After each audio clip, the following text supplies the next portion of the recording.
Cinta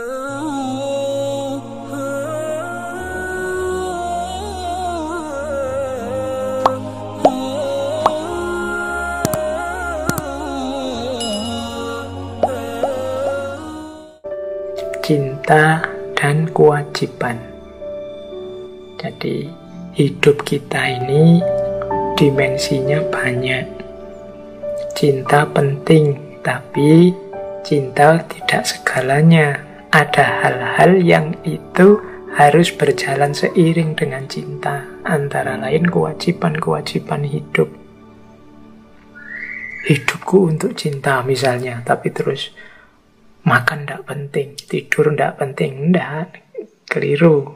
Karena makan tetap penting, tidur ya tetap penting, cinta ya penting.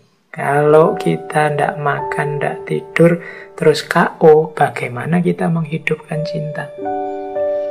Kita cinta ya, tapi tidak peduli lingkungan, atau malah merusak lingkungan, berarti kita tidak bisa menghidupkan cinta. Maka di balik cinta ada kewajiban-kewajiban. Makanya di situ saya kutip kalimatnya Shirin kepada kepada Khusro ketika pertama kali mereka ketemu. Ini kan sudah lama ndak ketemu, mengejar-ngejar selisipan jalan terus. Akhirnya ketemu. Nah, begitu ketemu itu kan harusnya menikmati kebersamaan sak pol-pole, tapi ternyata tidak. Shirin malah mengusir Khusro. Kata Shirin begini kalimatnya, ini bukan cinta, ini nafsu. Jika engkau benar-benar mencintaiku, engkau harus mengusir penjajah itu, Bahram, dan merebut kembali negeri yang menjadi hakmu, dan barulah engkau memintaku. Jadi dia marah pada Khusro yang kesusu saja ingin mengambil dirinya. Belum, engkau masih punya kewajiban, yaitu mengusir penjara namanya Bahram. Jadi cinta tidak boleh melupakan kewajiban-kewajiban dalam hidup kita. Ini kontekskan dengan hidup kita masing-masing. Yang sedang belajar jadi mahasiswa, kalian punya kewajiban belajar. Yang mungkin punya tanggungan apa, yaitu kewajibanmu. Mungkin ada yang punya kewajiban bekerja, menghidupi keluarganya, dan lain sebagainya. Jadi kewajiban bukan penghalang cinta, tapi dia bagian dari ketika kita menghidupkan cinta. Karena kalau kita melalaikan kewajiban, kemungkinan juga cinta yang kita miliki tidak akan bisa kita hidupkan. Kalau Khusro tidak peduli dengan kerajaannya, yang penting cinta-cintaan saja dengan Shirin, maka orang akan merendahkan dia. Banyak rakyat yang tersiksa oleh penjara, banyak ketidakadilan merajalela di mana-mana. Kalau negara kacau, rusak, hancur, cinta pun tidak akan bisa hidup, tidak akan bisa diekspresikan. Jadi di situ rahasianya hubungan cinta dan kewajiban.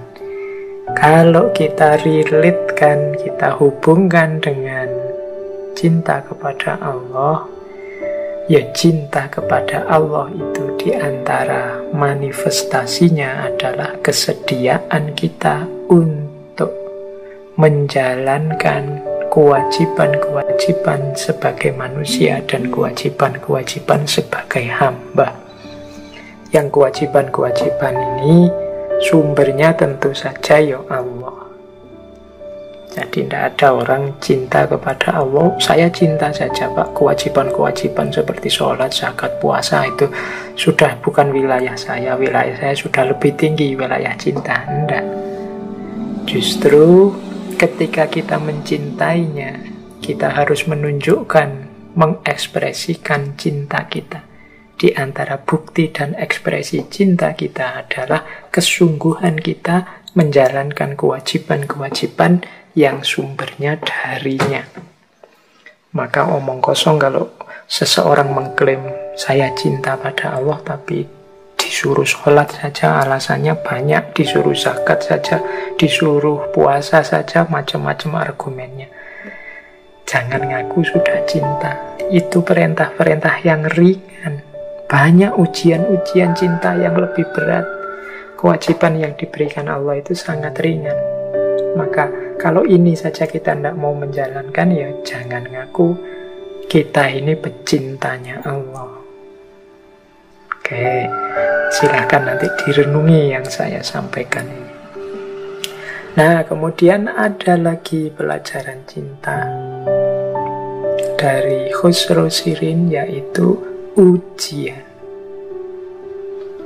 Jadi, ketika kita mencintai, jangan lupa akan selalu ada ujian-ujian. 3 orang tokoh tadi, Khusro, Shirin, Farhat, itu kan menjalani cinta dengan segala kepahitannya. Kepahitan-kepahitan itulah ujiannya cinta.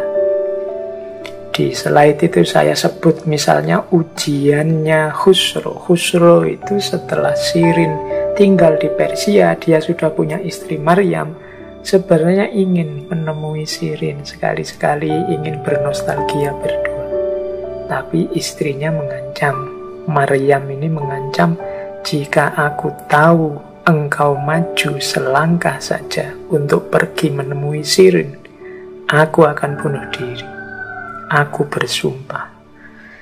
Nah, mungkin kita tanya, walau wong Khusro itu raja, mbok yo nekat saja. Kalau Maryam bunuh diri, ya sudah, dia tinggal menikahi Shirin. Tidak begitu. Mengapa tidak begitu? Coba dilihat tadi yang di atas. Cinta itu butuh komitmen, juga harus paham kewajiban-kewajiban. Yo, kalau dia sudah menikahi Maryam, kewajibannya untuk setia dan melindungi istrinya. Dia sudah berjanji, pernikahan itu kan perjanjian yang agung. Di situ butuh komitmen-komitmen. Makanya Khusro, ya karena dia ini orang baik, raja yang mulia, tentunya tidak berani menabrak komitmen, menabrak kewajiban. Karena itu artinya dia sedang merendahkan cintanya sendiri, termasuk cintanya pada Shirin. Jadi cinta tidak boleh lepas dari komitmen dan kewajiban demi cinta itu sendiri. Beda urusan kalau yang dituruti bukan cinta tapi nafsu. Kalau hanya nafsu yang dipikir, ya sudah, komitmen kewajiban ditabrak saja.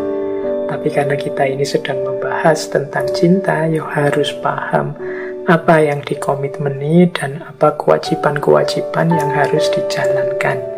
Janji apa yang jangan ditabrak, kemuliaan apa yang jangan dilanggar.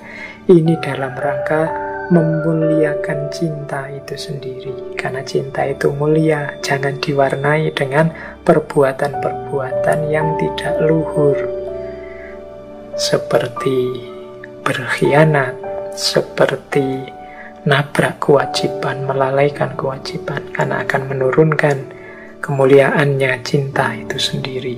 Nah, ini pelajaran dari Nizami. Jadi bahkan cinta kita kepada Allah pun kan juga diwarnai dengan ujian-ujian. Makanya ada hadis itu, iman itu yazidu wa yangkus, naik turun. Biasanya karena ujian-ujian. Ketika kita hidup ini berat sekali, kadang-kadang iman kita turun. Kita tidak terlalu lagi full percaya pada Allah, makanya kita mengeluh, ya Allah, salahku apa, dosaku apa, jangan-jangan engkau tidak sayang padaku. Itu kan kepercayaannya agak turun. Padahal itu ujian-ujian cinta kalau bahasa saya. Jangan sampai ujian ini membuat kita menyimpang, menyeleweng dari komitmen dan kewajiban hidup.